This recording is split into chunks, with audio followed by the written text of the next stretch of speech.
Muito bem, senhoras e senhores. Tudo benzinho com vocês? Eu sou Antônio José e vamos lá para mais um episódio do AJ. Olha só, deixaram gostar do jogo, nós estamos gostando do jogo. Agora nossa meta são 20 mil inscritos até o final de setembro. Ah, mas é impossível. Não, não é impossível não.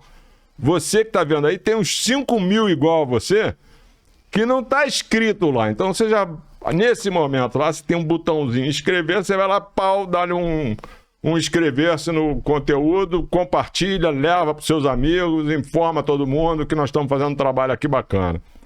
Se você está acompanhando a gente no Spotify, pô, nós estamos voando no Spotify. E se você quer acompanhar a gente no Instagram, é a J Podcast Oficial. Olha só, hoje eu estou trazendo aqui um jovem fabuloso, 32 anos de idade, metade da vida dele trabalhando. Se a programática hoje tem uma estrada a caminhar no Brasil, ali tem um zigoto desse cara. E, ladies and gentlemen, please welcome Eduardo Bizes.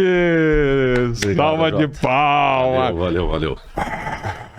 Torcida e tudo. Vamos falar. Trouxe torcida, trouxe mulher, trouxe todo mundo. É isso aí, pô. Curtiu o Rio, né, cara? Lógico. Aproveitar, né? Aproveitar que a mulher é carioca, né? Aproveitar pra dar uma volta. A igreja é carioca? Trabalho. É meio carioca, né? Nasceu no sul, mas viveu aqui. Então é carioca. Pô, cara, olha só, vou te falar uma coisa. Eu tava lendo o teu questionário ali e, cara, me surpreendeu. Eu fico amarradão de ver uma pessoa jovem, cara, com força de trabalho, apetite pra vida, né? Trabalha desde cedo. E a história que você contou ali é uma história que serve de motivação, de inspiração para um monte de jovem que ainda tá hoje naquele amadurecimento tardio, né? Mãe, pô, me dá dinheiro para comprar um All-Star, me dá dinheiro para comprar um Adidas, né? E eu acho bacana pra caramba. Primeiro de tudo, eu queria te agradecer por ter vindo aí, dedicar o teu tempo pra gente trocar uma ideia aqui. E eu vou abrir essa resenha com a seguinte pergunta. Tá inscrito no canal? Tô. Aí sim! Instagram, YouTube. Aí sim! Ele tá inscrito no canal? Aí sim! Com certeza, tem que acompanhar, né? Mas é legal que você falou de começar cedo, porque eu lembro que... Cara, eu faço aniversário dia 10 de abril. Minha carteira de trabalho é do dia 17. Eu fiz 16 anos, meu pai bateu nas costas e falou: bonito, tudo bem? E o trabalho? Não vai procurar, não? Porque qual que foi a minha ideia? Falei, vou estudar à noite, vou ficar o dia inteiro tranquilo, né? Acordo meio-dia, beleza. Até os 15 funcionou, porque não pode trabalhar antes dos 16, né? Cara, foi fazer aniversário, 16 anos, velho bateu lá, falou, carteira de trabalho, quero você trabalhando eu até o final. Eu quero conhecer teu pai, cara. Até o final do mês aí. Já adorei teu pai. E eu pagava meu colégio. Se quer estudar à noite, só pagar teu colégio. Tome. Aí eu falei, bom, não tem opção, né? Pô, mas você agradece a ele por isso, né, cara? Porque senão ele estaria ali, sei lá, cara, fazendo coisas que o tempo passa e não te leva pra lugar nenhum. Você vai pra rua, pô, você se relaciona com outras pessoas, aprende um monte de coisa, evolui como pessoa, como profissional, chega mais rápido aonde as pessoas falam assim, pô, lá ele chegou lá naquele lugar lá, mas, cara, ninguém sabe que tu tá há 16 anos na metade pista. Da vida trabalhando já. Conta pra mim aí, como é que foi esse começo? Você começa 16 anos... como um montão de gente que veio aqui como office boy. Aí eu não sei, é uma história Isso é comum? O office boy, assim, também? Sim. Não sei se é uma coisa mais dali de São Paulo, tal, das cidades. Não sei se no Rio a galera começa a trabalhar com uma coisa mais diferente.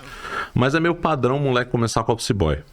Então, eu lembro a primeira dinâmica, entrevista que eu fiz foi pra trabalhar no NUB, que é tipo o CIE, né? Núcleo de estágios e tal. Não passei. Fiz gracinha, fiz piada na dinâmica, acho que não gostaram muito. E eu fiquei pra trás. Aí fui trabalhar office boy. Durou uns 4, 5 meses. Aí fiz outra dinâmica, passei no NUB de novo. Então acho que a primeira empresa, mas foi bom. O que é NUB? NUB é Núcleo Brasileiro de Estágios. É como se fosse o CIE. Sim. Na época daquelas, ainda existe, né? Mas são aquelas empresas especializadas em facilitar a contratação de mão de obra estagiária. Sim. E aí, o office boy pra mim foi muito bom, porque eu aprendi a conhecer a cidade, né? São Paulo é gigante. Na época não tinha Waze, não tinha sistema, não tinha nada. A gente entrava no site, via onde passava o ônibus e segue. Né? Então conheci bastante como me virar ali pra ganhar um senso de direção, foi bem legal. Só que no Nubi foi quando eu entrei no mercado corporativo, né? Que era uma empresa muito séria, assim. A gente era estagiário, mas trabalhava ali de social, tinha dress code pra trabalhar, tinha horário direitinho. E foi um pouco antes da lei nova de estágio. Então, trabalhava ainda 8 horas por dia, estagiário, antes de mudar para 6. Então, a gente participou no meio termo daquela mudança que teve ali em 2008, acho. Foi quando passou a lei nova de estágio, que começou a ter cota de estágio, não pode ter X% a mais de estagiários na empresa, não sei o quê. Então, o perfil da empresa mudou muito, né? Acho que eu fiquei ali uns 2 anos. Eu entrei como atendente de telemarketing. Então, eu era aquele chato que ligava 8 horas da manhã para oferecer vaga para estudante. Peguei muito estudante puto da vida. Eu tava sendo acordado cedo, a mãe brigando, cara, que eu escutava de fundo, assim, a mãe falando, é o Nubi que ligou, atende, vai trabalhar e tal. E aí a gente ligava pra oferecer vaga, e eu fiquei uns 3 meses nessa, e depois virei, que eles chamam de executivo de contas, mas era atendimento a empresas, vai. Então parei de falar com o estagiário, né, com quem buscava vaga, comecei a falar com a empresa que precisava contratar alguém. E a gente fazia esse meio que intercâmbio, então trazer cliente pra dentro da casa. Né, oferecer o serviço do Nubi e tal, não sei o quê. Então, meio que minha carreira ali com vendas, com comunicação. Contato, né? Começa aí, né? Começou ali, muito Você foi primário. desinibido? Não. Tu, além de ter uma voz barítono, pô, tu manda Não, bem. cara. Eu era muito tímido. É? Muito tímido no Mas colégio. todo vendedor bom é tímido, sabia? Porra, essa eu não sabia, não. É. Sempre fui muito tímido no O colégio. vendedor, assim. porque o vendedor bom é tímido, em geral. Porque quando tu é tímido, tu é mais observador do que falador. Pode ser. E aí você observa tudo, se liga mais rapidamente aonde, como chegar. Em colégio era muito assim, eu tinha um grupo, sei lá, 2, 3 amigos, assim, não era aquele cara. E o antenado, vendo tudo, né? Analisava tudo rápido pra caramba no colégio, então passava uma lição, já 10 minutos estava terminado, só que eu queria conversar com o do lado. E atrapalhava e vinha as reclamações, né? Eduardo é bom aluno, mas ele atrapalha todo mundo, porque ele quer conversar e tal. Pô, cara, parece que eu tô me vendo em te ver, cara. Que eu era a mesma coisa. Toda reunião de pais era isso. A minha também era a mesma coisa. Mesma coisa. Cara, Educado, eu tinha uma bronca danada. O cara fala assim, pô, olha só, 2 mais 3 é 5. Aí o cara aqui atrás perguntava, e 3 mais 2 é uma boa. Aí vai levar uma bolinha de papel, né, mano? Aí era uma zona, fazia uma zona na sala de aula danada. Eu falei, pô, cara... Entendia as coisas, alguns não era que eu era superior nem nada, mas pô, tem alguns caras que são devagar, um caga do manco, cego de um olho, né, cara? E o meu colégio era de padre ainda. Então, assim, tinha muita a disciplina ali, ela era pesada, então, atrapalhar em aula, não sei o que, era visto terrivelmente, né? Pior aluno da sala, mas não a ver, eu só queria conversar. Então, sempre gostei muito de conversar, socializar, mas era tímido.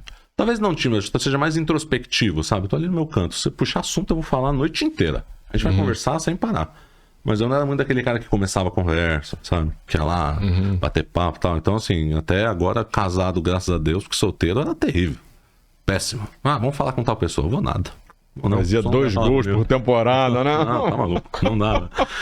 Cara, e aí, saindo do Nubi lá, trabalhando, teve aquela crise, aí desligou um monte de gente, né, tal, dos estágios, e aí um tio meu trabalhava com produção gráfica, me colocou pra trabalhar numa agência, um freelazinho, assim, pra cuidar de promoção, de trade.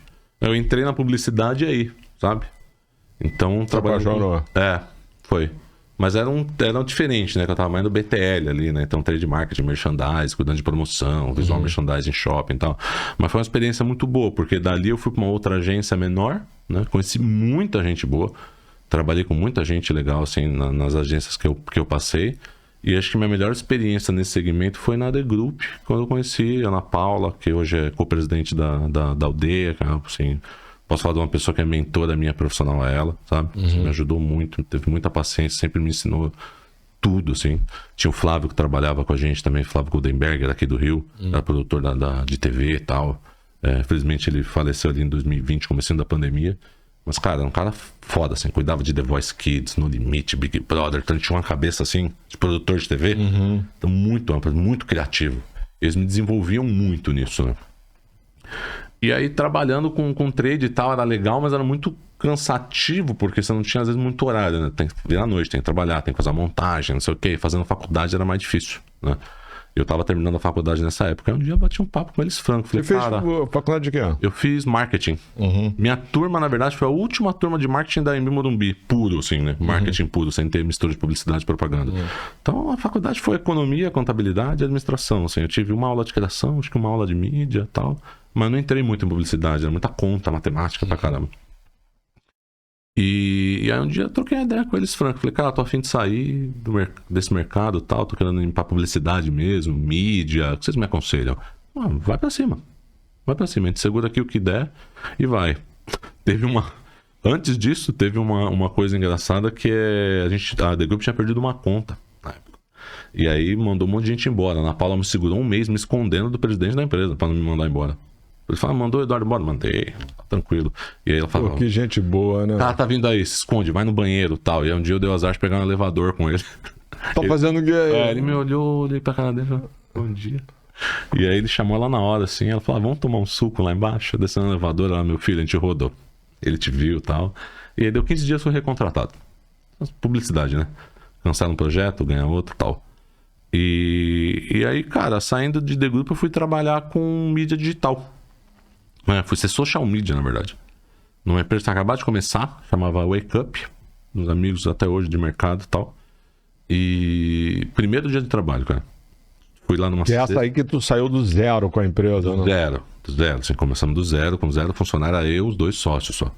Depois entrou o Felipe, que era o Fabiano Funari, o Rafa Pompeu, e depois entrou o Felipe, que é irmão do Fabiano, que hoje eles se dividiram em 2 empresas e tal. O Felipe hoje tem um time de esportes aí, W7M, os caras estão voando no mercado de games, né?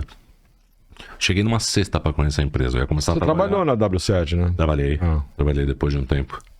Cheguei pra trabalhar na segunda-feira. Sexta-feira eu fui só pra conhecer, assim, vamos conhecer a empresa, conhecer o pessoal e tal. Segunda eu cheguei pra trabalhar, tinham roubado a empresa, cara. Não tinha um papel higiênico no negócio, uma folha de sulfite, não tinha nada. Levaram tudo embora. Bizarro. Levaram, entraram no salão que tinha, a gente ficava ali na Rebouças, em São Paulo e tal, e era um prédio no térreo, assim, então era uma portinha de vidro. Ninguém pensou que alguém fosse entrar lá pra roubar nada. Cara, levaram tudo dentro do escritório. Mas, porra, ferrou.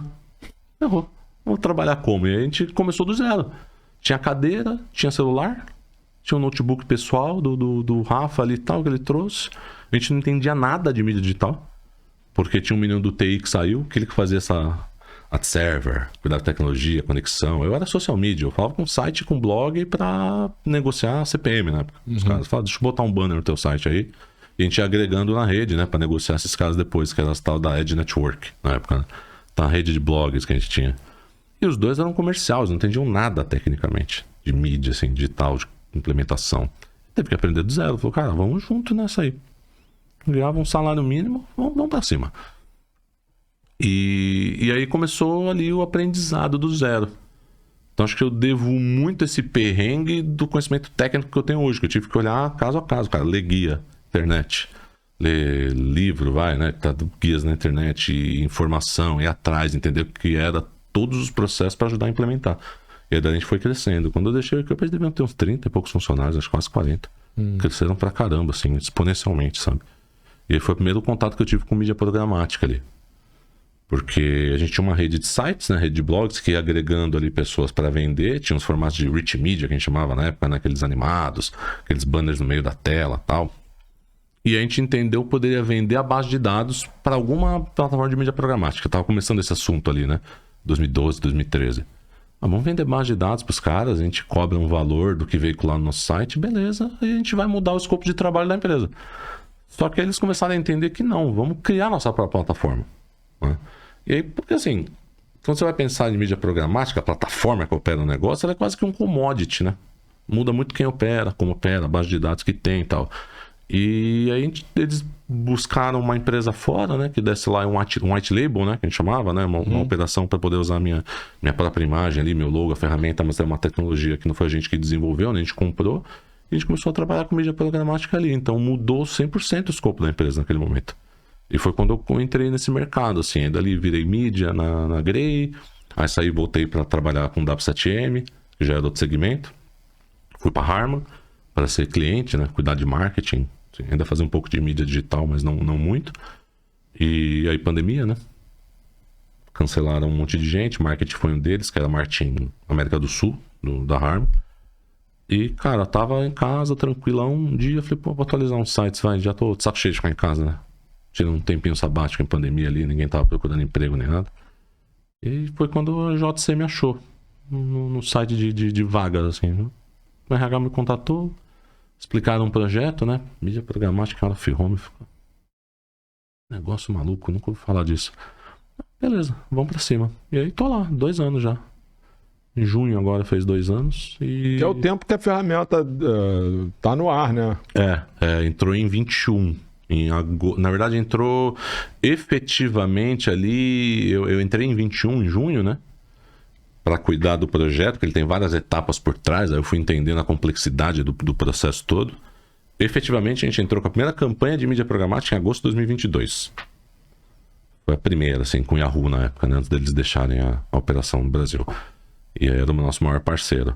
Mas aí tem Yahoo todo o histórico. Na demanda da mídia? Ou... O Yahoo era a DSP, né? DSP. Né? Eles, antes de saírem, né, das operações, manterem só Estados Unidos, eles que eram o maior parceiro de mídia programática para o Home, não só para a JC, acho que para muitas outras empresas do mercado. Porque eles tinham essa... Hoje tem um monte, né? Hoje tem um monte. Hoje tem bastante. Porque o Google não estava conectado ainda, né, com a DV360. Tinha outras empresas que ainda estavam migrando para o mercado, né, se adaptando. Algumas outras que não tinham nem escritório ou operação aqui.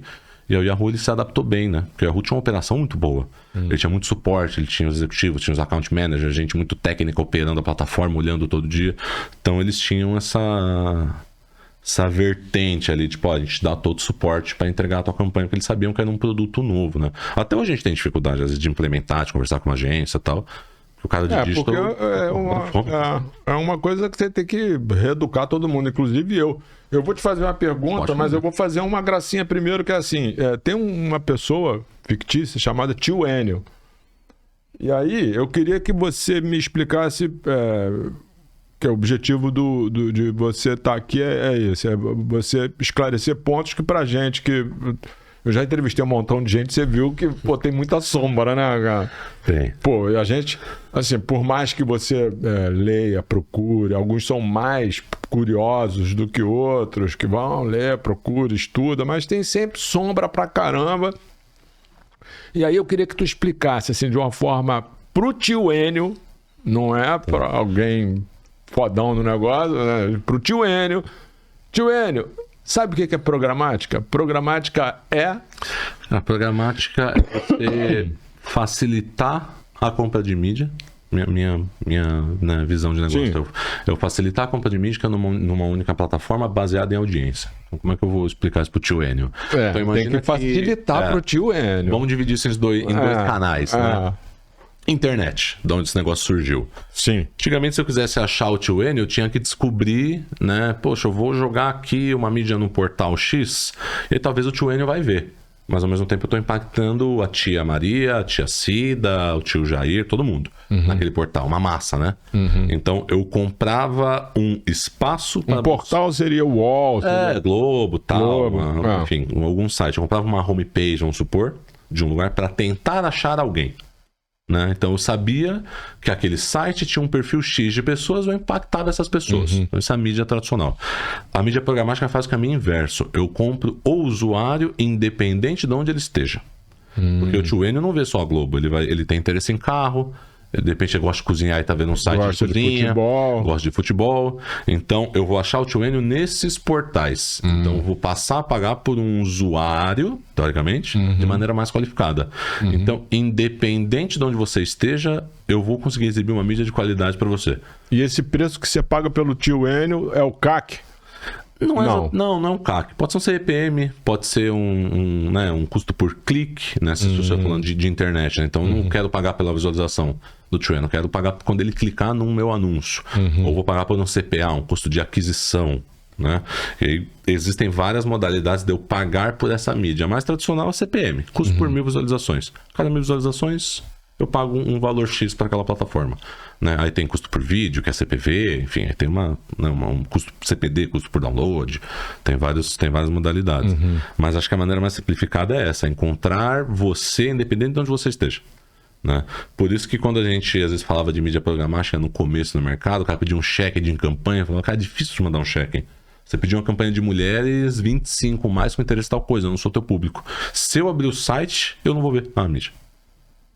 Né? Então, assim, a gente vai ver mídias diferentes no mesmo site. No mesmo lugar. Então, se todo mundo aqui abrir o mesmo site hoje, talvez cada um vai ver um banner diferente. Ontem eu tava pesquisando sobre cartão, sei lá. Eu vou ver o Visa X azul lá que eu quero viajar. Se pesquisou um carro, você vai ver um anúncio da Web Motors. Tal pessoa pesquisou um negócio de suplemento de academia, vai ver o suplemento Whey Protein lá. No mesmo lugar. O que muda para Out of Home, que a gente chama, né? Que a mídia tradicional, né? Digital, ela é many to one, que a gente chama, né? Então são várias mídias num único canal ali. Quando a gente muda para o H, falando do one to many. Então é um espaço para várias pessoas. A segmentação muda, né? Eu não consigo impedir que você veja um anúncio na rua. Por mais que você não seja meu público. Many to one, eu achava que era one to one, cara. Eu achava que o cara many to one tem esses termos. Então, assim, você pensar num one to many, que é o H... Sim. Você não tem como impedir uma mulher de ver um anúncio, um cara, tal. Então, o que acho que gerava muita confusão no começo ali da programática para H é isso. Pô, mas vocês não estão vendendo para audiência? A característica do meio não muda. Muda a maneira como eu vou comprar ele e os dados que eu te entrego por trás disso, né? Então, aí obviamente, cada empresa tem uma base de dados, a maneira como ele calcula a impressão por anúncio, audiência e tal, né? Mas a gente sabe que o meio tem uma dispersão, isso é padrão. E aí vem de uma reeducação, né? De entender que mídia programática não é um canal, mas é um meio de como comprar aquela mídia, né? E aí você vai ter mídia programática para portal, para digital, para home, para mobile, para áudio, para streaming, para pay TV, para tudo, né? Então você está modernizando a maneira de comprar. Talvez seja essa a explicação mais simples, assim, de dar para o negócio. Tio N entendeu. Tio N entendeu? Entendeu. Então, pô, missão cumprida. E aí, vamos lá. Aí o cara, ainda tô no online. Tio N ainda tá no online. O tio Enio, ele vai acessar esse produto, ele vai comprar um produto que entrou por uma SSP, certo? Pode ser. E aí ele compra e a SSP e a DSP, elas estão se remunerando nesse aperto de mão entre o comprador e o vendedor. Como funciona isso? Imagina assim, eu tenho, sei lá, vamos passar, porque a agência, o cara tá comprando esse anúncio. Então a agência, ela tem uma verba de mídia, ela X, 100 mil reais, líquido, e ele vai colocar esse dinheiro numa DSP. Vai fazer uma campanha com o Google, né? Esses 100 mil reais viraram 110, teoricamente. Ele tem um FII da plataforma que ele paga. Então a facilitação tecnológica tem um custo, né? Porque você imagina que ao invés do cara receber ali 15 APIs diferentes de um monte de veículo, se tá todo mundo conectado numa única plataforma, ele vai operar isso num único lugar. Então o Google, o Yahoo, a Hivestack, a MediaSmart, enfim, qualquer DSP, ela cobra um FII tecnológico. Então estou facilitando a tua vida, você me paga um dinheiro. Independente de quanto entre de mídia. Isso está cobrando de quem está comprando a mídia. Exatamente. Sim. Como funciona o restante das coisas? Então a DSP recebe ali 110 mil reais, vai. 10 mil é deles, 10% de FII. 100 mil passa para SSP, que é quem está populando os dados, né? Tem toda a informação daquela mídia e tal. SSP também tem um FII, que ela vai cobrar do publisher, que no caso é uma JCDecaux, por exemplo. Então a JCDecaux usa o view como SSP. Qualquer valor de mídia que a gente executa, o view tem um FII. Para facilitar para a gente essa conexão de inventário que a gente tem. Nessa ordem também, 10%? Depende muito, né? Tem margem. Pode ser 10% até X% de investimento de mídia. Isso vai caindo conforme o volume aumenta. Depende de acordo de cliente para cliente. Então, tem DSP tem um custo mais alto, um custo mais baixo. Depende muito do que ela te oferece. Eu sei que o custo, por exemplo, de FII do Yahoo é um pouco mais alto que o normal. Mas ele oferecia uma série de vantagens, né? Atendimento, serviço, operação de plataforma tal, que talvez outras não oferecessem. Ela só te dá a plataforma para você operar. Pô, tá aqui, opera aí. Então, o FII vai ser um pouco mais baixo. Então varia de empresa para empresa, não tem regra nessa porcentagem.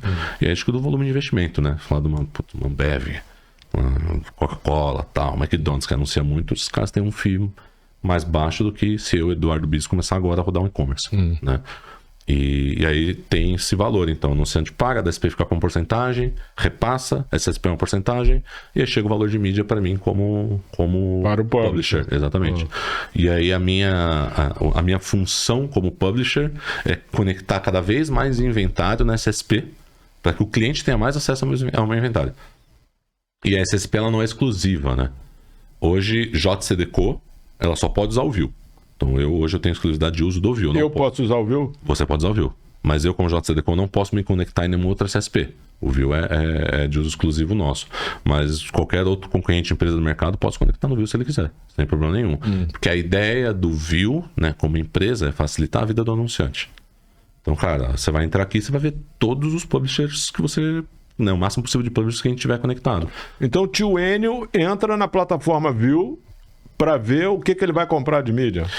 O que a DSP vai mostrar para ele, né? Ele não acessa a SSP, né? SSP é de uso exclusivo do publisher, né? Que é o supply side que a gente fala, né? E o demand side. E ele entra na DSP. E aí ele vai olhar lá, beleza, a JCDecaux tem esse relógio aqui em São Paulo. E essa DSP qualquer um pode entrar, até o tio Enio. Se ele tiver uma conta, sim. Algumas têm umas restrições mais chatas, né? Tem umas que tem limite de investimento, então só pode passar a usar, sei lá, a plataforma X se você investir tantos mil por mês. É aí que entra as trading desks, né? Nesse caso. Você tem uma série de clientes pequenos que não tem um FII mínimo de investimento para usar aquela plataforma. Entra numa trading desk que junta esse volume e entrega para a DSP. Porque a conta é da trading desk, não do cliente. Então aí ele tem um volume suficiente para poder operar isso. Só que aí entra mais um FII, né? A trading desk também tem que ganhar. Então... E aí a pergunta, assim, pô, bacana, o cara, ele consegue comprar melhor, a agência consegue comprar melhor, e quando entrega lá na outra ponta, né, que a maior sombra na minha cabeça, né, eu tive trocando a ideia com o tio Enio também tem a mesma sombra, é assim, como é que funciona a entrega? Você, pelo que eu pude apreciar lá, buscando informações, você tem um mercado que é aberto e tem um outro que é garantido e não garantido. E aí eu vou aparecer como eu vou saber? Eu pedi para o tio Enio para fazer uma peça e publicar para atingir a Dona Maria lá. Como é que eu vou saber que isso aconteceu? Excelente pergunta. Tem essas 3 modalidades de compra, né? Que é o não garantido, o garantido, e aí você tem um RTB lá, que é o Open Action, né? Compra quem paga mais pelo espaço, né? Antes disso é importante colocar um negócio que é legal. Assim, depende de como eu populo a minha base para te entregar isso. Então vou dar um exemplo JCDecaux, né? Que é do projeto que eu lidero lá. Hoje a gente tem os relógios de São Paulo conectados de maneira programática. Todos estão? Todos. As 500 faces digitais de São Paulo estão conectados para você fazer compra programática se quiser. A gente não separou. Tipo, esse inventário é para programática, esse não é. Não, é o mesmo inventário. Eu tenho 8 slots por relógio, né? Então 10 segundos por inserção. Então tá ali. Tem espaço disponível, você pode comprar, né? Algumas outras empresas podem separar o inventário X. Sei lá, eu tenho 10 slots, eu vou separar 2 só para programática, o restante é. Não, a gente decidiu que eles vão seguir vão disputar o mesmo espaço, o mesmo mercado. E aí... como funciona no mercado quando a gente vai vender para o cliente? Eu tenho, sei lá, um deal não garantido. Então tá aqui, eu tenho esse inventário disponível. A gente fechou um acordo lá de 200 mil reais, sei lá, uma campanha de 200 mil. Você pode parar a campanha quando você quiser. Puta, Edu, entreguei aqui 100 mil, acho que já tá o suficiente, já atingi minha meta. Beleza, você pode pausar a campanha. Reais, se você quiser, em verba. Fala, era 200 mil, vou parar em 100 mil. Sem problema nenhum, é não garantido. Então você não garante o investimento total, mas eu também não garanto a exclusividade do inventário. Na hora que você quiser parar, beleza. Se você quiser botar mais dinheiro, você pode. Do meu lado, quando eu faço um deal, né, não garantido, do lado do publisher, eu não controlo absolutamente nada. É como se eu falasse, tá aqui o inventário, ó, compra aí, gasta quanto você quiser, irmão. Menos ou mais, tanto faz, só gasta. E aí, se você quiser gastar 50, 100, 200, 300, 400, beleza, né? Num custo de CPM, né? X que a gente fechou. E aí eu tenho 2 modalidades de CPM nesse caso. Eu tenho um custo fixo e um custo floor, que a gente fala. O fixo é o seguinte, a gente fechou um acordo e você vai pagar 40 reais CPM, um exemplo. Entrou um outro cara pagando, 90 reais CPM. Não me interessa, eu tenho um custo fixo com você. Independente de ser não garantido ou não, seu CPM vai ser respeitado. Geralmente a gente usa essa modalidade quando são campanhas com um budget mais alto, um custo alto. Então, sei lá, você está botando R$1 milhão na casa. Entrou um cara botando 100 mil com CPM o dobro do seu, não tem problema, né? O volume de investimento seu é muito maior. Então a gente fixa aquele CPM para que você nunca seja derrubado, entre aspas, na campanha. Quando a gente vai para um floor, que é o custo mínimo, então fala, Jota, o mínimo aqui é 40. Se alguém entrar colocando 41, sua campanha não vai aparecer. Você vai ter que botar 42. Aí que entra a brincadeira da mídia programática que o pessoal de digital está acostumado. Tipo um leilãozinho. É um leilãozinho. Mas não chega a ser um open action, né? De você ficar leiloando, porque a gente tem um limitador físico no OH, né? Eu não tenho espaço limitado. Sim. Então, para esse tipo de modelo funcionar, o OpenRTB, eu tenho que separar sim um slot para isso, né?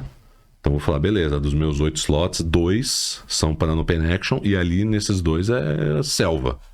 Quem pagar mais vai levar. E aí vai ficar aquela briga de leilão, né? E aí você tem o garantido que é um PI, né? Basicamente. Pensa, a grosso modo é quase um PI. Eu garanto para você esse inventário X reais, você garante o investimento, só que aí do meu lado eu programo. Diferente do não garantido, que eu não configuro nada, eu só te dou o inventário para você usar, no garantido eu coloco, o AJ vai comprar X impressões a tanto de reais, a tanto de budget. Então, você nunca vai extrapolar esse custo.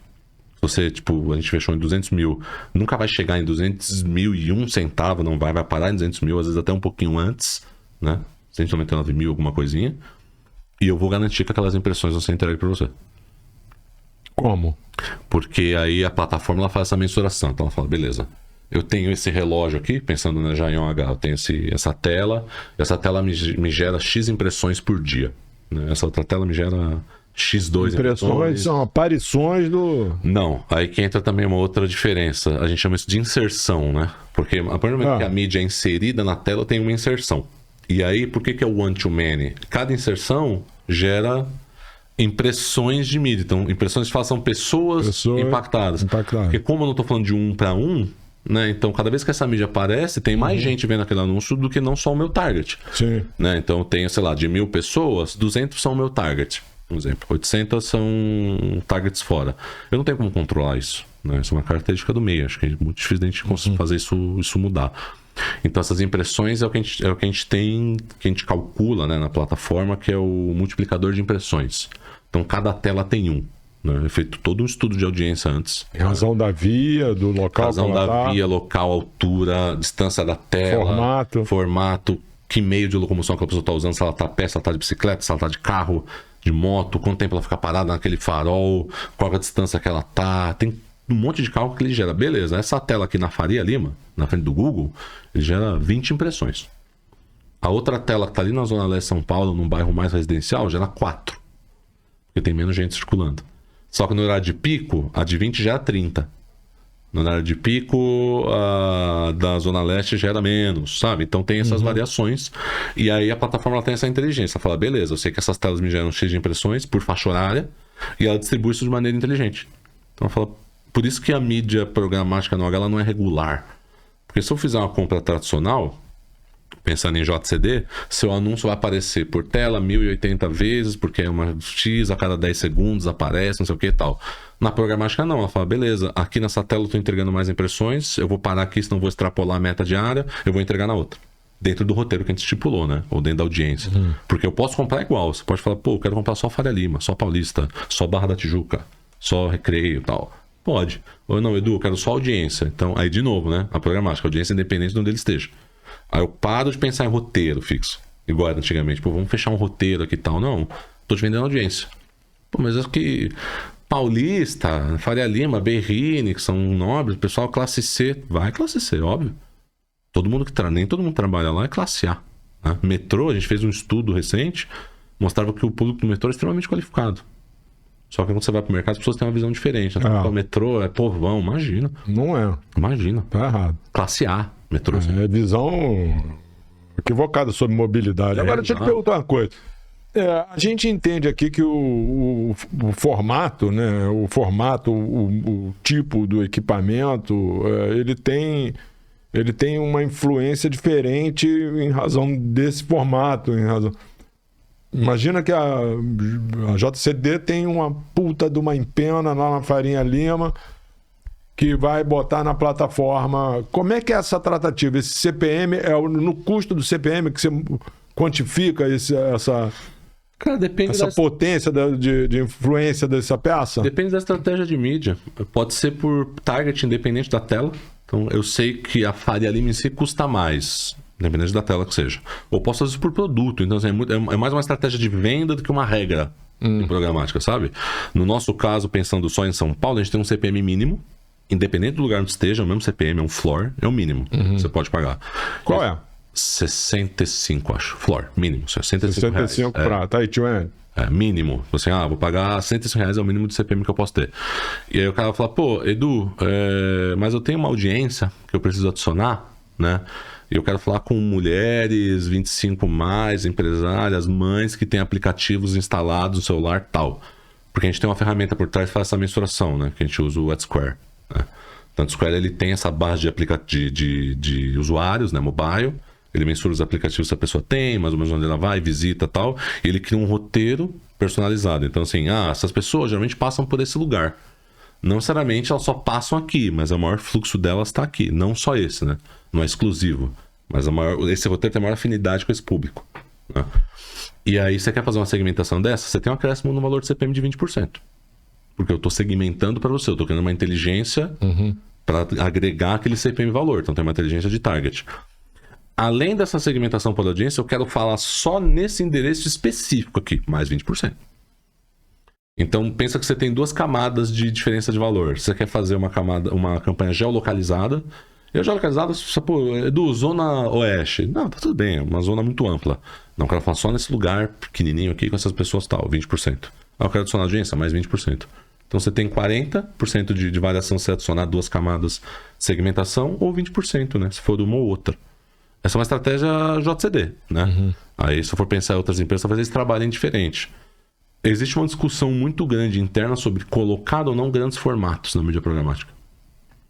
Estático ou só digital? Estático é possível fazer programático no estático? Cara, e isso é uma estratégia interessante que alguns países têm feito. A gente fala assim, mídia programática, entre aspas, não é porque não é em tempo real ali a compra, a troca de criativo e tal, mas é uma maneira inteligente de você digitalizar teu processo de compra. Porque hoje a gente sabe, o Brasil tem vários planejadores de mídia, né? Empresas planejadoras e tal. E, cara, você vai falar com alguém lá em Mirandópolis, Araçatuba, região interior, mas às vezes é difícil achar o cara, né? Quero achar o dono do formato que tá no quilômetro X da Raposo. Meio trabalhoso, né? Você tem um contato, mas às vezes é um negócio muito manual. Você tá na lista de Excel, o telefone do cara muda, você não atualizou e tal. O que alguns países têm feito? Eles colocaram todo o inventário estático no View, né? Teria que ser só o digital, né? Botaram o estático inteiro. Jogaram isso em plataformas de mídia programática. E como que funciona o processo de compra? Não é programático, né? A gente nomeia assim, mas é uma maneira de digitalizar e melhorar o processo. O cliente vai entrar na DSP e ele vai olhar o roteiro ali, estático. Eu sei que tem disponibilidade nesse ponto que eu quero comprar. Ele está vendo a disponibilidade. Ele vê a disponibilidade. Porque a SSP está conectada com o inventário da empresa, né? Deco, no caso, e fala, beleza, esses daqui já estão ocupados. A SSP leu e já mandou para a DSP. Isso é assim, milissegundos, né? A informação. Então a DSP já sabe que esse roteiro X não pode, esse pode e tal. E aí você seleciona isso e fala, beleza, eu quero fechar esse roteiro aqui. Cara, você deu um ok, deal, chega para a empresa, para o publisher. Chegou aqui, alguém fechou esse roteiro estático aqui e já enviou os criativos. Olhou os criativos, tá tudo certo, tá na spec correta, manda para produção. Já tá reservado aquele roteiro. Então você facilita o processo, né, de compra. E você tem que produzir, porque você não vai esperar o cara produzir e te mandar o produto. Exato. E aí entra uma logística de produção e tal que muda. Mas essa facilitação... E esse pagamento lá do tio N, quando ele comprou essa mídia, esse pagamento é cartão? Pode ser cartão, pode ser uma fatura, depende do volume de dinheiro, né? Aqui eu sei que Meta tem isso, né? Facebook, Instagram, você pode pagar no cartão de crédito, né? Google também tem para alguns formatos de anúncios, sei lá, você quer promover o teu canal do YouTube, você paga no cartão, né? Mas dependendo do volume de investimento, aí é uma invoice, né? Então chega uma invoice todo dia X, que é uma nota, para você pagar, né? E aí funciona da mesma forma, X dias para pagar, etc, tal, mas aí depende de plataforma para plataforma. O publisher vai receber sempre lá no final, com todos os descontos de FII e tal, o valor daquela mídia X, né? E aí, como você já está conectado naquele inventário, você também recebe o dinheiro diretamente. Então é uma distribuição de renda ali, né? Entra no canal, esse cara vai receber tanto, esse tanto, esse tanto, esse tanto. A própria SSP já faz essa distribuição. E funciona. Ah, funciona. Sim, Deitado. A nível Brasil, que a gente tá falando de um país continental, é uma coisa a ser muito bem estudada, estruturada, né? Quando eu falo, sei lá, de Alemanha, Reino Unido, Itália, tal, que são países menores, é muito mais fácil organizar. A Alemanha é até um pouquinho grandinho. Né? Itália é pequeno. Mas pensando no Brasil, que é um negócio gigante, cara. É um processo a ser muito bem estudado, mas eu acho que assim, quem foge da digitalização, quem fugir desse processo, assim, vai ficar muito para trás. A digitalização da parte... não digitalização de hardware, né? Digitalização do processo de compra. De compra. Mas é para tudo, né, Jota? Não é só para mídia, né, cara? Você vai, 2023, você vai ficar trabalhando com Excel numa empresa gigante? Não dá, você tem que ter um CRM, sei lá, um Cara, vou te falar, eu falei pra caceta um monte de besteira aqui, porque...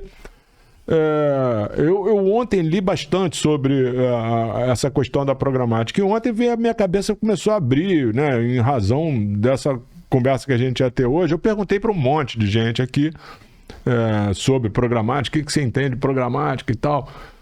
E, assim, sempre olhando, não do ponto de vista de quem vai comprar, mas do ponto de vista de quem está, o publisher, né? Do ponto de vista de quem está exibindo, quem está vivendo esse dia a dia da exibição.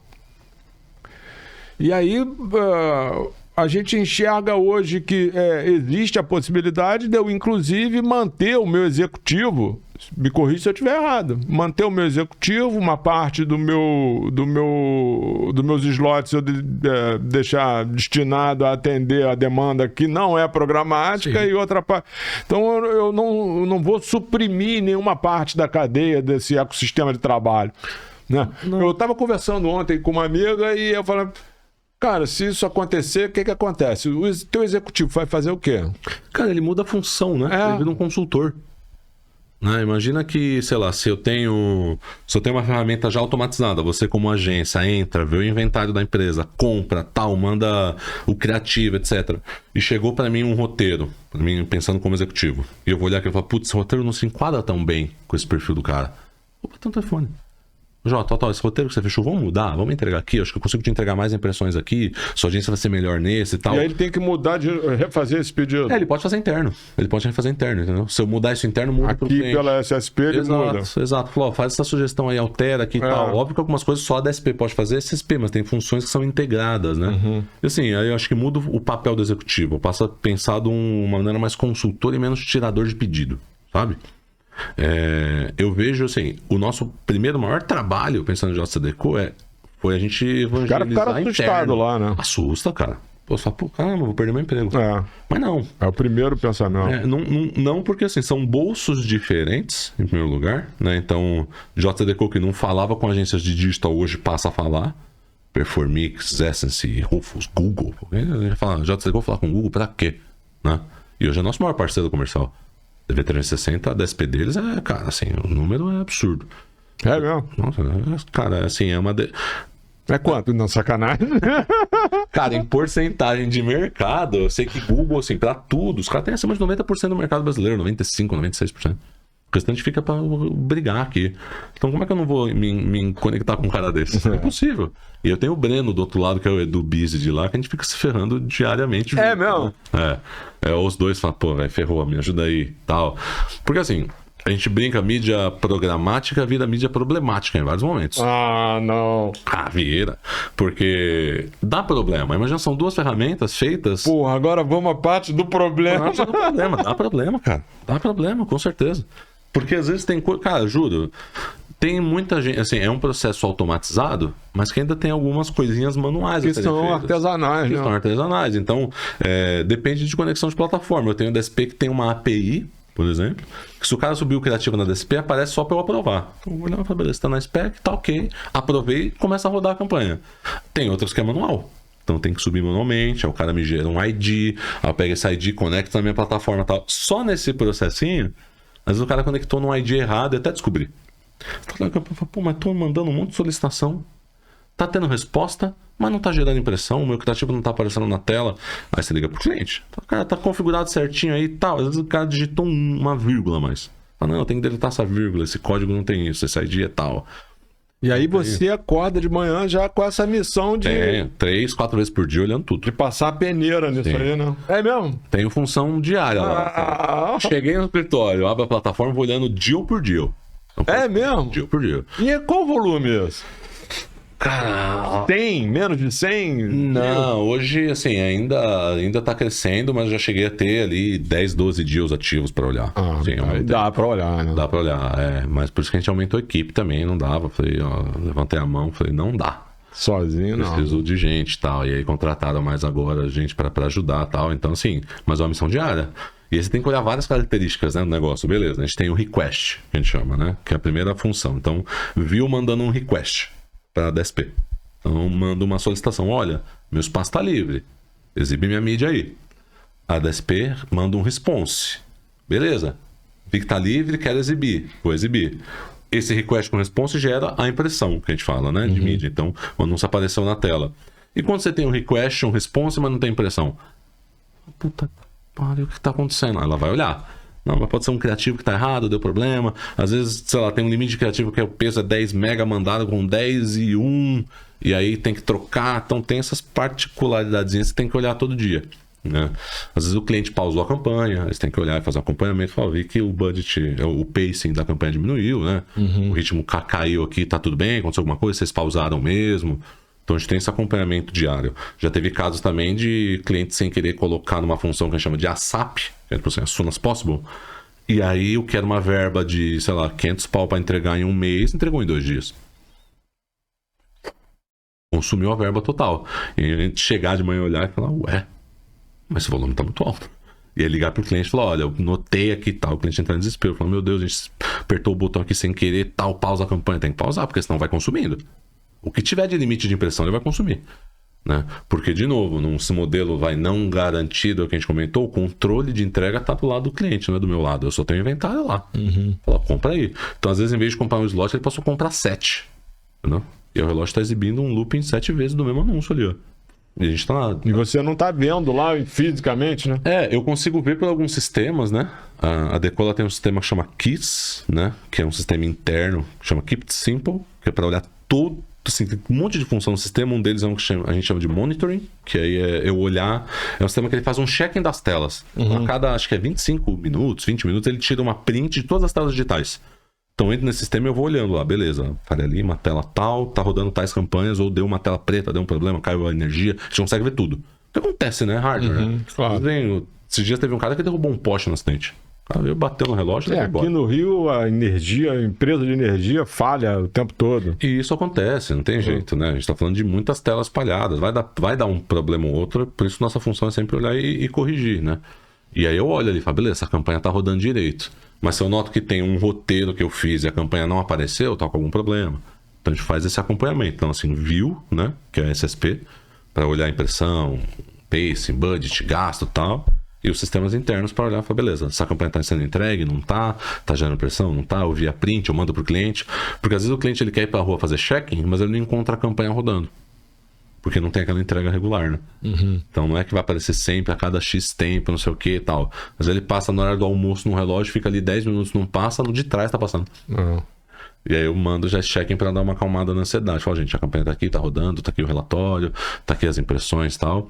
E é bom até pra eu saber onde tá rodando mais ou menos, né? Fala, sua campanha tá rodando mais nesse relógio aqui. Então pode ir pra rua lá bater uma foto que você vai achar, né? E a agência se comporta hoje... Esse pessoal da agência, ele está se comportando como em relação a todo esse avanço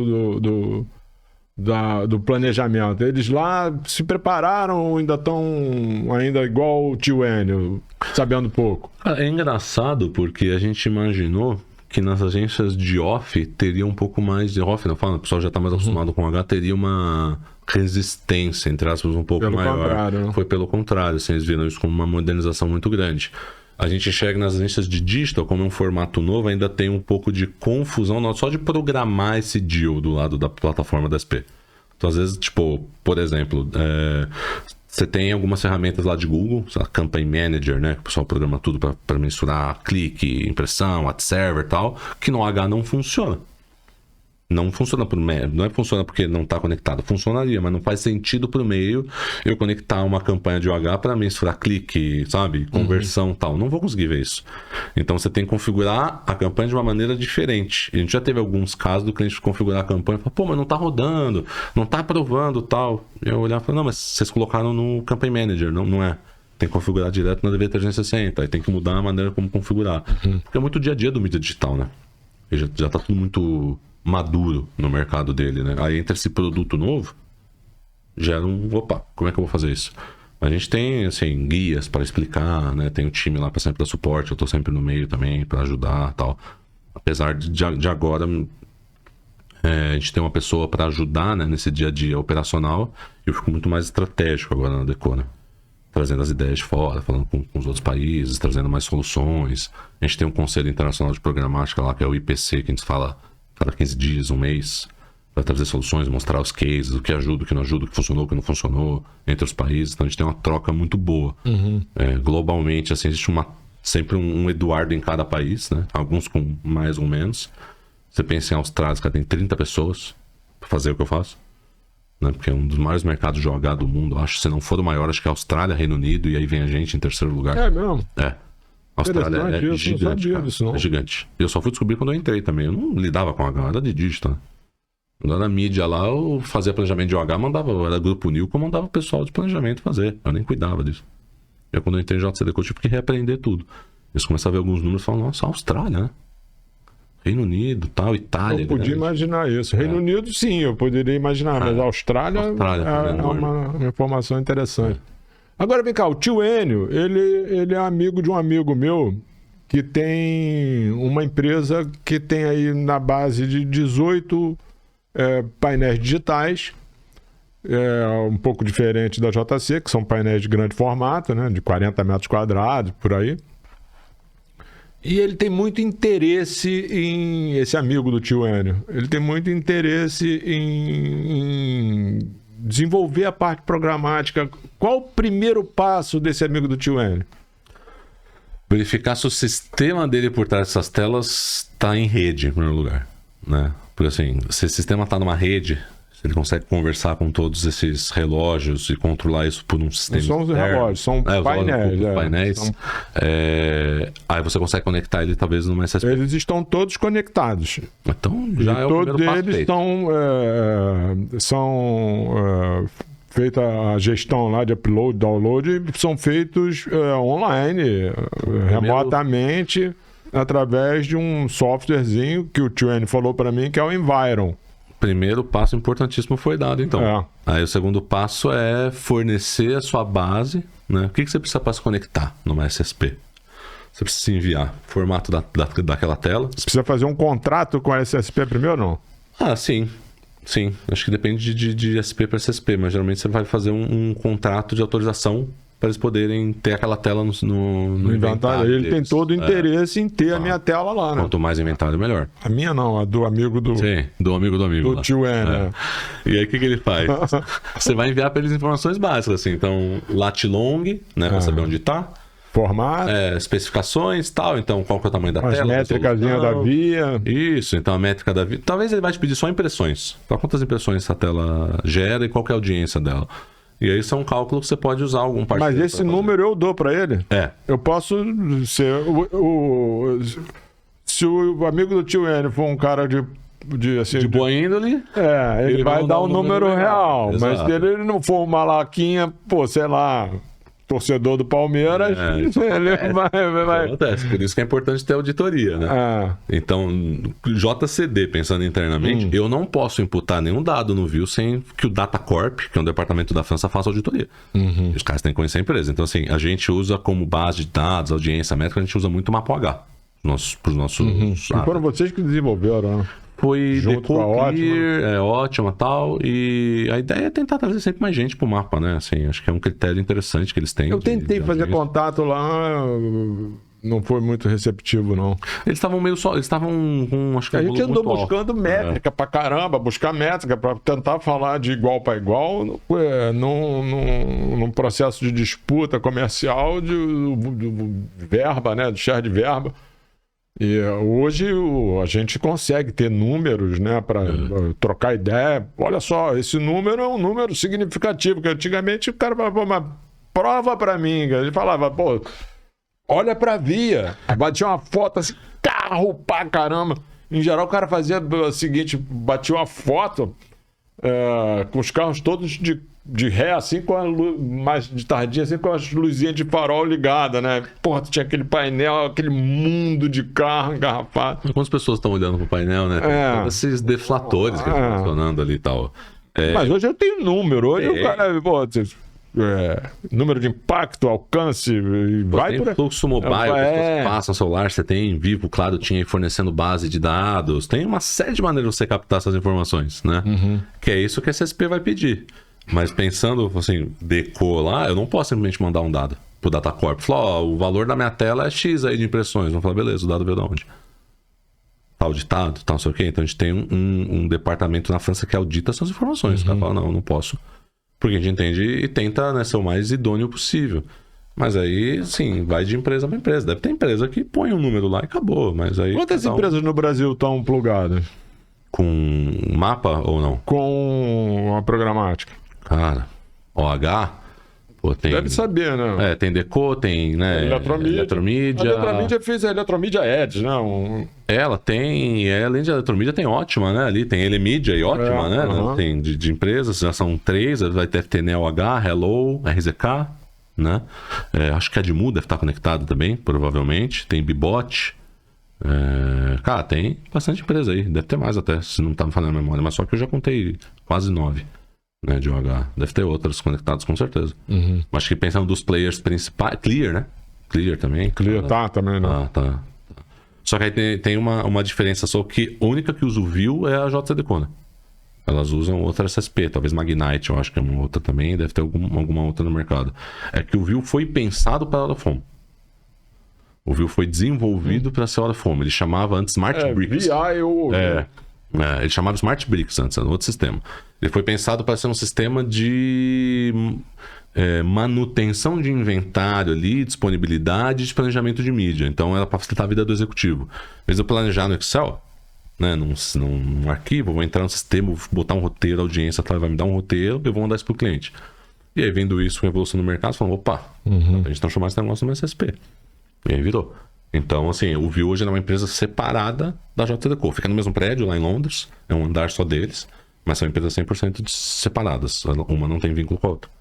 E a base da View é Londres ou tá lá na Irlanda? Londres. O financeiro deles é na Irlanda. Na Irlanda. Parte do fatura pela Irlanda. Mas a base deles é 100% Londres. Aí tem um pessoal que fica em Nova York e tal. Estão querendo criar um imposto global aí, né? Vai acabar com a brincadeirinha lá, né? Mas Pô, eu acho... Pra atrapalhar tem muita gente, né? Pra ajudar tem pouco, mas pra atrapalhar uma viva, cara. Pra atrapalhar faz fila aí pra atrapalhar. Nossa, impressionante. Quando não vem todo mundo junto atrapalhar, né? É um grupo de 10 ali, você tem que lidar. Mas olha só, aí o amigo do tio Enio, que é aquele cara que eu te falei, que é o tio Aristides, ele aí foi lá, plugou lá e fez toda essa parte e ele começa a receber esse pedido e esse faturamento ele vai representar. Você acha que o tio Aristides é bom negócio pro tio Aristides? Eu acho que é, cara. Eu acho que porque vai tratar de uma grana que ele não tratava. Ele não tratava e a receita free, né? A gente fala assim, se você deixar esse inventário disponível para compra, vai começar a entrar receita, você não sabe nem de onde vem. Pô, entrou um pedido aqui. Eu nem fui atrás. Porque assim, existe, né? Quando você já tem um inventário, isso já acontece às vezes, né? E assim, imagina que você vai começar a comprar isso aí, reserva pra mim aí. Vai começar a vir de outros meios, né? Então assim, a gente tem uma modalidade, pensando em deal, eu posso criar um deal pontual, né? Que é um acordo entre eu e você, então beleza, esse deal vai rodar uma semana. Você vai ter usabilidade das minhas telas uma semana.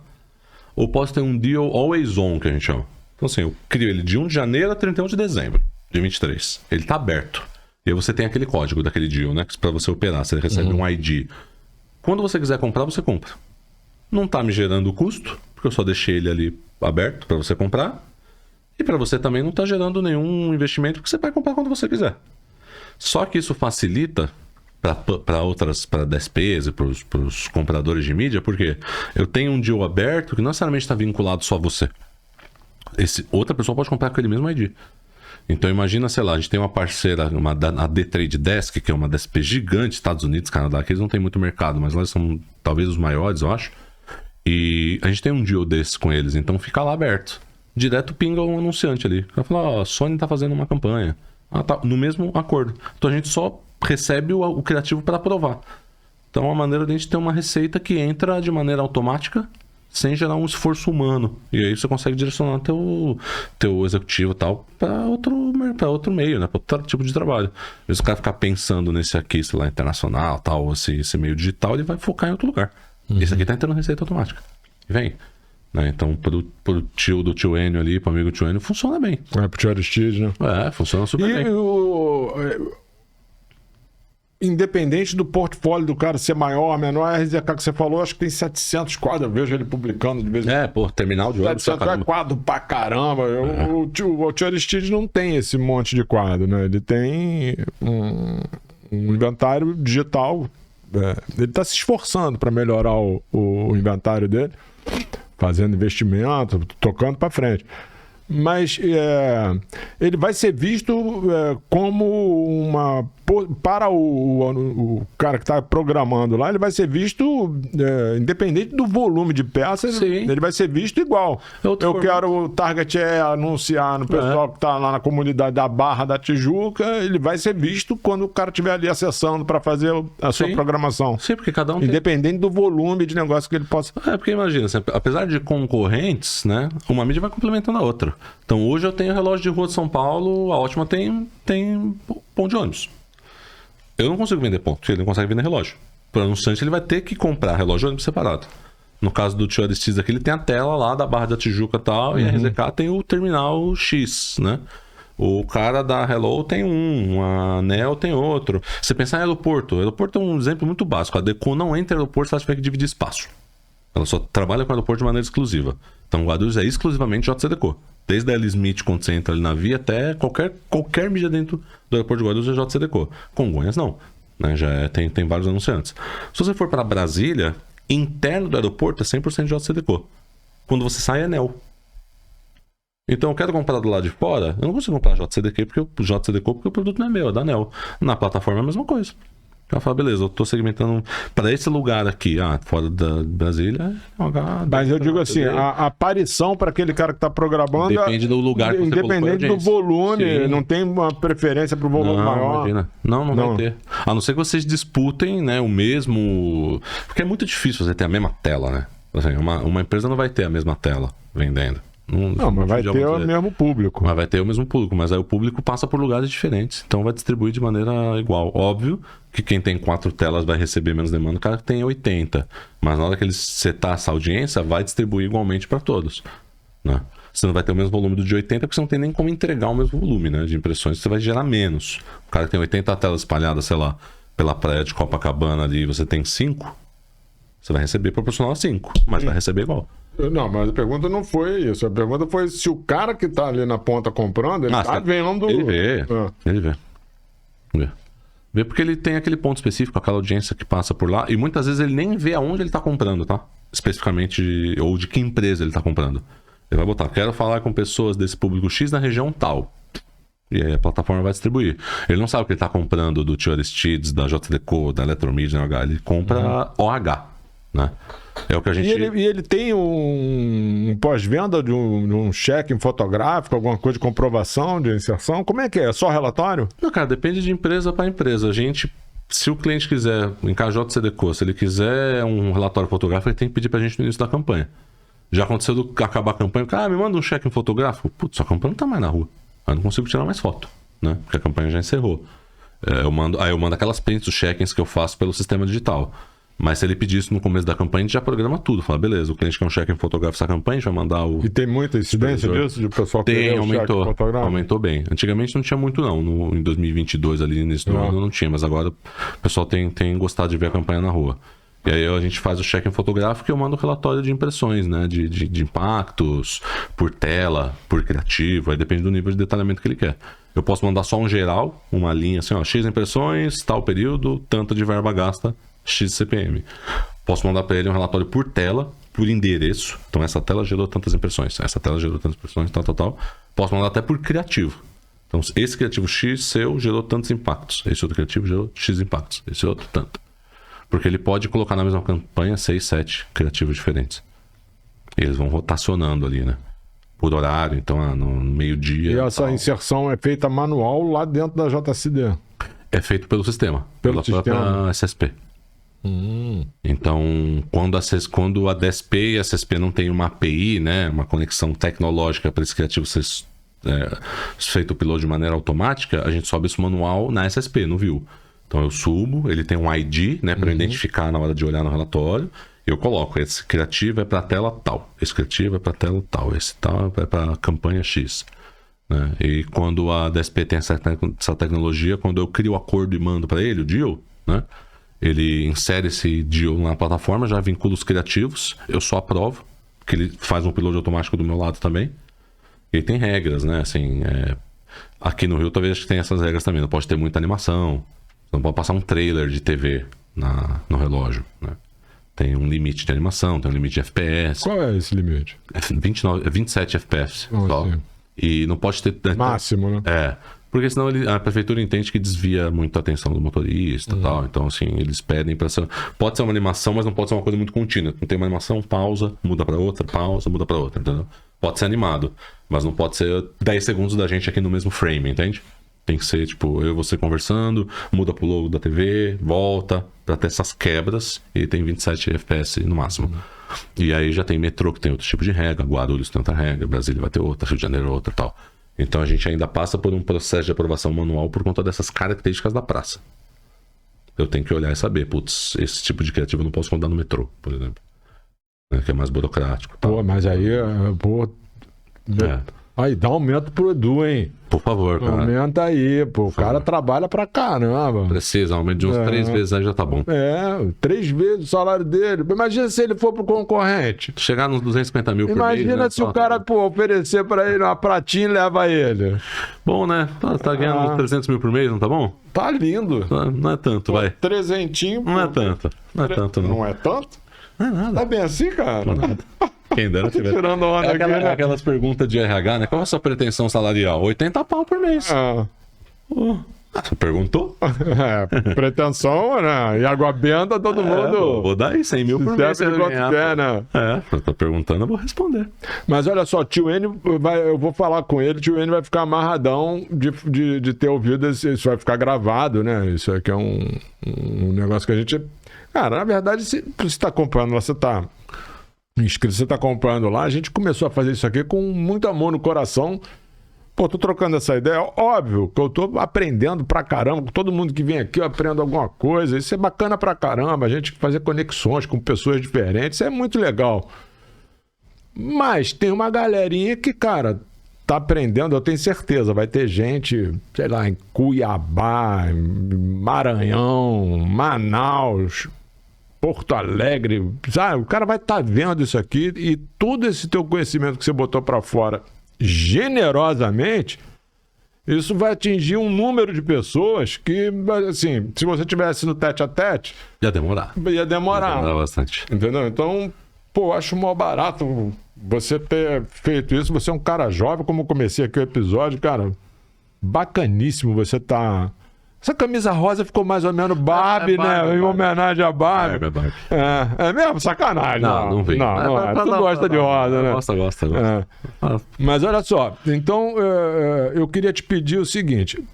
Considerando que tem uma galera jovem, mais jovem do que você, que está ainda no processo de se instruir, né, estudando e tudo, a gente tem aqui no core do nosso programa sempre deixar uma mensagem bacana para as pessoas que vão ouvir e tal, e se motivarem. Porque todo mundo precisa de motivação, todo mundo precisa de inspiração. Às vezes a pessoa começa o seu dia, puta que bosta, caraca, o que eu vou fazer? Aí uma palavrinha, Você muda completamente. O dia, o que parecia um dia fechado, passa a ser um dia ensolarado, a pessoa brilha aquele dia. Então, tapete vermelho para que você faça um pensamento bacana, você que é uma pessoa bacana, meu melhor amigo, vai me ajudar a ajudar o tio Enio a fazer uma transição tecnológica, um salto de progresso lá no tio Enio. Deixa uma mensagem bacana pra turma.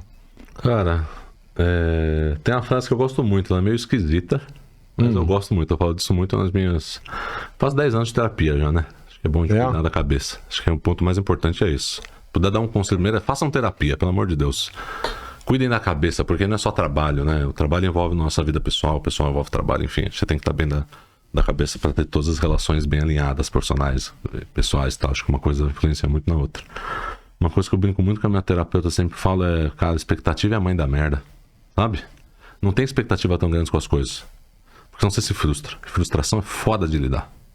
Eu, quando eu entrei no mercado, principalmente o OH, eu entrei com muito preconceito até. Tipo, quando eu entrei em JCDecaux, vento digital, dá com H e tal. Só que, cara, eu aprendo todo dia. Então, assim, é ter a cabeça aberta para aprender, sabe? E não ter expectativa tão alta, assim, das coisas. Quando a gente espera uma coisa, quem tá esperando sou eu. Não quer dizer que você vai me entregar o que eu espero, né? Então, eu tive muita frustração nesse meu projeto, porque, cara, as coisas dão errado, né? Você quer conectar um negócio, dá errado. Aí você volta pra trás, tem que dar 3, 4 passos pra trás pra revisar tudo que aconteceu. Você quer botar uma campanha na rua, dá um problema. Tem que revisar, trazer e tal. Tudo, sempre vai ter problema, sempre vai dar algum chabu que você tenha que resolver. Então, tá aberto a não se frustrar tanto, assim, lidar disso com muita harmonia, muita paz mental, sabe? Porque nosso mercado é um mercado estressante, a gente sabe, publicidade é difícil, assim. O sonho publicitário, né, o jovem vai lá pra faculdade fazer publicidade. Vou trabalhar. Cara, você vai trabalhar pra caramba no começo. Trabalhar 12 horas por dia, você tá no mercado há muito mais tempo que eu, sabe como é. E eu acho que essa maturidade, você pensar e olhar as coisas como, tipo, isso aqui é trabalho, só preciso resolver isso a sério, eu consigo não ultrapassar meu limite aqui, né, X, e ter uma vida pessoal equilibrada e tal. Eu acho que isso é importantíssimo, assim, não perder o controle, sabe? Entenda o teu trabalho, entenda as suas atividades, não ultrapasse seu limite. Vamos ter que tentar dar uma arrumada nessa frase, porque eu vou botar num painel meu LED... Não dá pra botar expectativa lá, mãe da merda, né? Acho que trazer isso de uma maneira meio polida, né? Como é que a gente vai trazer isso de maneira polida? Sei lá, pô, equilibra a tua expectativa, ou não tem... Alguma coisa assim. A tua expectativa para frente é o que tu fez ontem. Se tu fez ontem um pouquinho pior do que o que tu fez hoje, a tua expectativa já tá boa. Amanhã vai ser melhor. Já tá melhor, exatamente. Mas, cara, as coisas dão problema. Não tem o que fazer. Assim, eu vejo às vezes... Pô, mas, cara, o que não dá problema? Exato. Viver dá problema. Viver é um problema. Isso que a gente tenta acalmar muito o pessoal internamente também. Dá um problema de campanha. O pessoal mais nerd é mais nervosinho, né? Cara, tu acha? Acho que não, viu? Será? Eu acho que não. Eu acho que é mais... A gente acaba sendo um pouco mais calma. É mesmo? Uma visão muito analítica das coisas, eu acho. Então, dá problema. A gente teve um problema recente com algumas campanhas, deu problema, não entregou, tal, tem que revisar, vai ter uma análise técnica, que acontece. Quem tá no meio sabe. E aí você pega o executivo, o cara fica desesperado, minha campanha não tá na rua, pelo amor de Deus, o cliente tá em cima. E aí você tem todo um trabalho, calma, a gente já tá olhando, tem que fazer isso, tem esse relatório que eu tenho que puxar, tem que olhar essa informação aqui, tem que fazer isso. A gente tá fazendo, tá? Então eu entendo que quem tá muito no dia a dia, às vezes tá um pouco afobado, não entende. E talvez eu possa mudar um pouco do que a gente... Da frase, né? Brincando o que eu falei, mas assim, acho que conhecimento técnico é importantíssimo. Importantíssimo. Então assim, se você tá em vendas, entenda como funciona o que você faz, né? Eu tenho uma base técnica muito forte pelo meu histórico profissional. Eu acabei caindo em vendas, né? Ali, para ter um contato mais comercial, meio que por acaso. Mas, cara, se você me perguntar do projeto só de JCDecaux de ponta a ponta, você responder tudo. Como que é implementar a audiência, como ser capturado, como funciona a métrica, por onde envia, qual link vai, quem processa, tudo. A base inteira, até chegar para você comprar. Isso te dá uma bagagem muito importante profissional, né? E segurança, né? E segurança, você fala, não, já sei o que tá errado aqui, eu vou corrigir, não é nada urgente e tal. Quando você não sabe como as coisas funcionam, dá desespero, é normal, né? Então, Não, mas o desespero e a expectativa não estão na mesma praia, né? Então acho que talvez a dica... A expectativa é assim, cara. Eu quando comecei também cedão, né? Meu pai deu um bico na minha cama, eu tinha 14 anos. Ele falou, pô, tu não vai ficar dormindo não, tu vai trabalhar. E aí eu comecei cedão. E eu sempre fui, como eu te falei também aqui na parte de escola, né? Eu sempre fui, assim, um pouquinho à frente de um monte de gente, né? É natural, tem sempre uma coisa, você não tem que ficar se comparando nem pra cima nem pra baixo, que tu vai ficar o vaidoso ou amargo. E os dois são ruins, né? Mas assim, eu achava, porra, eu vou ser trilhardário, eu vou ser um puta empresário, eu vou ser um cacete. E a idade foi caminhando, a vida foi caminhando, a gente entende que a expectativa ela tem que ser equilibrada para até onde você vai chegar, seja lá onde for você chegar. Você sabe o que você queria? Pô, eu queria ser bilhardário, queria ser um mega empresário, queria ser o Bill Gates. Não o Bill Gates, né? Mas, um Bill Gates. né? Um Bill Gates. Mas, cara, tá satisfeito? Pô, muito feliz. Entendeu? Porque não é só isso que vai preencher a tua vida.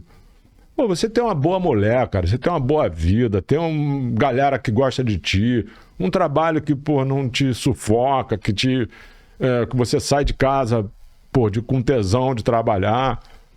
A vida não é lá a ponta do morro, a vida é o caminho até chegar lá na ponta do morro. É o que você vai levar da vida. Não vai levar mais nada da vida além disso, do que a vida que você viveu. Então a questão da expectativa, na minha humilde opinião, é essa questão assim. E a questão de lidar com frustração, cara, porra, Vilhão. É dia a dia. Todo dia tem uma frustração. Não, você não vai ter um dia sequer que tu não vai se frustrar com alguma coisa. Cara. Mas eu vejo muito dessa geração nova que eles têm um problema com a frustração. Eu vejo meu sobrinho, pessoas mais novas conversando, eles não tem muito de como saber lidar. Esse frustram dá um desespero. Então frustração existe, aprenda a lidar com ela. E dia a dia de trabalho é assim, né? Às vezes você acha que você vai ser promovido no ano que vem, não acontece e você é mandado embora. Segue. Vai pra próxima? Você vai morrer?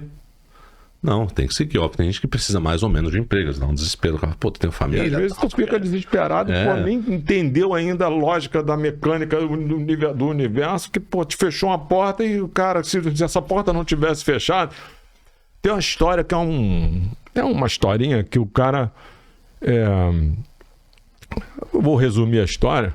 O cara tinha uma vaquinha e vivia com a vaquinha, tirava o leite da vaquinha e tal, aí vivia aquela vidinha ali e tal com a vaquinha. Aí um belo dia, a vaquinha cai do precipício lá, morre, e aí o cara não tem mais como se alimentar. Aí ele vai pro botequim, num sertão desses assim, aí ele começa a fazer ali uma negociação de compra aqui, vende ali, compra ali, ia na cidade, comprava troço, começa a vender, aí um troço vai passando, vai crescendo. Aí, pessoal, para encurtar a história, no final o cara ricaço. Pô, como seria a sua vida? Pô, agora que você tá ricaço, como seria a sua vida lá no interior?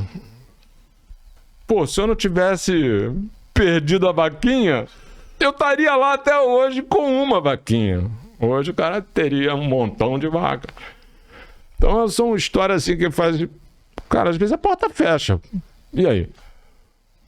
Às vezes deu errado. E aí? Você bate um pênalti na trave, o goleiro pega. E aí? Cara, se não tivesse vindo pandemia, se não tivesse se desligado quando eu trabalhava na Harman, não estaria aí hoje. Não teria entrado na JCDecô, não teria conhecido amigo, minha mulher, não teria casado, não teria esse contato que eu tenho, essa troca de cultura internacional fantástica que eu tenho lá todo dia. Cara, falo com o pessoal da Itália, Inglaterra, Alemanha, Austrália, Portugal, Espanha. É uma troca de cultura, assim, eu aprendi tanto nesses 2 anos. Impagável, isso é mais do que, pô. Eu só tenho a agradecer o processo. Mas não fala muito assim, não, senão o pessoal não dá aquele aumento de 3 vezes. É verdade, eu tô um pouco satisfeito. Pensando em sair, se quiser me dar um aumento, eu fico. Olha só, irmão, pô, curti muito. Agradeço. Eu te agradeço você ter contribuído brilhantemente com esse conteúdo. Meu coraçãozinho para vocês. Muito obrigado. Você, amigo que assistiu esse MBA aqui, olha só, você tem toda a nossa paixão pelo que a gente está fazendo aqui e é por vocês que a gente faz isso. E nada mais, nada menos do que a tua paga é você chegar hoje na faculdade, troca a ideia, pô, lá, os caras estão fazendo um trabalhinho lá bacana, porque essa divulgação é mais eficiente do que você simplesmente postar um corte, um short na tua rede social. Dito isso, meu amigo, muito obrigado. Curtiu? Muito. Obrigado. Então é isso, cara. Obrigado mesmo. Obrigado a você. Obrigado a nossa amiga que fez essa ponte entre nós. Pô, o tio N vai ficar amarradão de tudo isso que a gente fez aqui hoje. E para vocês, até a próxima. Boa. Cara, tu é bom demais, mano! Obrigado. Obrigado. Curtiu? Eu adorei, eu tô querendo ver logo. Amanda muito. Obrigado.